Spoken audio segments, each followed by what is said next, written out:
नमस्कार दोस्तों। अभी हाल ही में ना एक न्यूज़ आई थी डी एक्सटिंक्शन के बारे में of dire wolf. Dire wolf एक प्रजाति थी जो लगभग ना 13,000 साल पहले ना एक्सटेंट हो गई थी। एक्सटेंट का मतलब होता ख़त्म हो गई थी, लेकिन उसका डी एक्सटिंक्शन हुआ है। मतलब वो फिर से ना उसको रिवाइव किया गया है through gene editing. Gene editing जो टेक्नोलॉजी होती है मेडिकल साइंस में, उसका यूज़ करके ना उसको इनकी जो प्रजाति है उनको फिर से वापस लाया गया है। तो ये इसमें पूरा ही है। तो एक एक्चुअली क्या है कि जो कोलोशल बायोसाइंस करके ऑर्गेनाइजेशन है अमेरिका में, एक अमेरिकन बेस्ड कंपनी है ये, जिसने क्या किया ना कि अनाउंस किया है कि birth of 3 genetically modified wolf pups. Pups मतलब बच्चे, जो वॉल्व्स के बच्चे होते हैं उनको पप्स बोलते हैं। तो उनको ना फिर से उनका बर्थ करवाया, मतलब उनको पैदा किया गया है थ्रू जीन एडिटिंग। और ये माना जा रहा है, क्लेम किया जा रहा है कि इनकी जो फंक्शनल कॉपीज़ हैं, ये ना ये जो जीन एडिटिंग के थ्रू बच्चे पैदा किए हैं, ये फंक्शनल कॉपीज़ हैं ऑफ एक्सटेंट डायर वॉल्फ। जो 13,000 साल पहले डायर वॉल्फ एक्सटेंट हो गए थे, ख़त्म हो गए थे, उनकी ये कॉपीज़ हैं। तो ये चीज़ है। तो अब ये डायर वॉल्फ क्या होते हैं ना, ये लार्ज पावरफुल कैनाइंस होते हैं that lived in north America, जो पहले नॉर्थ अमेरिका में रहते थे एंड 13,000 साल पहले एक्सटेंट हो गए थे। और ये आज जो ग्रे वॉल्फ पाए जाते हैं ना, उनसे भी बड़े थे ये। और ये पहले ना उनको खाते थे, मतलब उनका शिकार करते थे।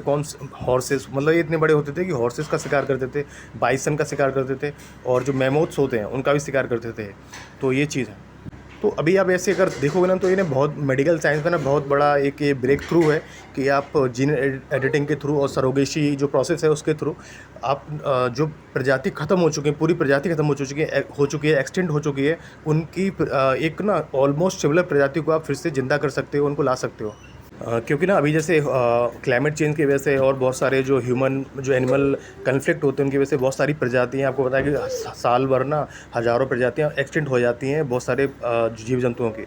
तो उनको ना आप फिर से रिवाइव कर सकते हो। मतलब मेडिकल साइंस उतना आगे बढ़ चुका है कि वो जीन एडिटिंग के थ्रू इस तरह से अगर कोई भी जो भी प्रजाति वो एक्सटेंट हो चुकी, ख़त्म हो चुकी है ना, अगर उसका एक दांत भी मिल जाए, उसका एक डीएनए भी मिल जाए ना, तो उस डीएनए की सहायता से ना पूरी प्रजाति फिर से उसको रिवाइव किया जा सकता है, बनाया जा सकता है। तो ये बहुत बड़ी चीज़ है। अब इसमें जो टेक्नोलॉजी का यूज़ किया है उसको बोला गया है डी एक्सटेंशन प्रोसेस। उसको उस टेक्नोलॉजी को प्रोसेस को डी एक्सटेंशन प्रोसेस बोला गया है। एंड इसमें यही है कि 13,000 ईयर्स है वो, मतलब 13,000 साल पहले जो डायर वॉल्फ था ना, उसका जो एक दांत पाया गया था। और 75,000 साल पहले एक जो डायर वॉल्फ थे उनका एक पूरा स्कल पाया गया है। स्कल मतलब पूरा जो उनका जो माइंड होता है ना, उसका पूरा कंकाल पाया गया है। तो उसकी सहायता से पूरी प्रजाति उसको ना रिवाइव करने की कोशिश की है। अब ये हुआ क्या ना, उस दांत से ना डीएनए को पहले तो निकाला गया एंड फिर उसको ना प्रिजर्व किया गया निकालने के बाद। और ना माना ये जाता है ना कि जो ग्रे वॉल्फ थे ना, जो ग्रे वॉल्फ आज भी हैं, आज भी पाए जाते हैं, और जो 13,000 साल पहले डायर वॉल्फ होते थे उनके डीएनए में और ग्रे वॉल्फ के आज के डीएनए में ना उनके डीएनए में 99.5% डीएनए मिलता है, सेम है। ठीक है, ऑलमोस्ट एक कॉपी तो नहीं है, मतलब पूरा ही सिमिलर तो नहीं है, लेकिन काफ़ी हद तक उनका जो डीएनए सेम है। तो फिर जीन एडिटिंग टेक्नोलॉजी का यूज़ किया गया और उनको रिवाइव करने की पूरी जो प्रोसेस थी उसको फॉलो किया गया। एंड 20 जो ग्रे डायर वॉल्फ थे ना, उनको टारगेट किया गया था।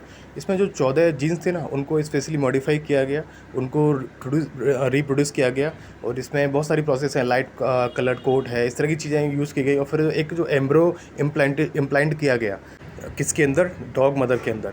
और उसको और जो जीन्स थे ना उनको फर्टिलाइज़ किया गया, जीन एडिटिंग की गई। और जो एग्स बनाए, फर्टिलाइज़ करने के बाद एग्स जो बने गए थे उनको सरोगेट जो डॉग मदर थी उनके अंदर डाला गया। तो उसकी वजह से 3 जेनेटिकली मॉडिफाइड वॉल्फ पप्स पैदा हुए। वॉल्फ के जो बच्चे होते हैं ना, उनको पफ्स बोला जाता है। अभी यही है कि डेस्पाइट और जीन एडिटिंग, मतलब जीन एडिटिंग की गई है, लेकिन फिर भी जो नए वॉल्फ्स हैं ना, वो टोटली आइडेंटिकल नहीं है, टोटली सेम नहीं है। उनका डीएनए काफ़ी हद तक 99.5% सेम है, लेकिन ओरिजिनल जो डायर वॉल्व्स है ना, वो उनकी तरह बिल्कुल टोटल उनकी तरह नहीं दिखते। ये चीज़ है। और अकॉर्डिंग टू 2021 की नेचर स्टडी थी, उसमें बताया गया था कि डायर वॉल्व्स और ग्रे वॉल्व्स है ना, वो 60 लाख साल पहले अलग हो गए थे। और अभी उनके जो डिस्टिंक्ट रिलेटिव्स हैं वो एक दूसरे की तरह एंड इसमें ना मॉर्फोलॉजिकल स्पीसीज़ कॉन्सेप्ट का यूज़ किया गया है। मतलब ये है कि अगर कोई भी एनिमल, कोई भी जानवर किसी looks like a dire wolf की तरह दिखता है ना, तो उसको डायर वॉल्फ की कैटेगरी में डाल दिया जाएगा। तो यही पूरा चीज़ है। और जैसे इसमें बताया गया कि 99.5% डीएनए तो सेम है, लेकिन वो टोटली आइडेंटिकल नहीं है, पूरी तरह एक जैसे नहीं दिखते हैं। सो पूरा यही वीडियो था। So thank you for this.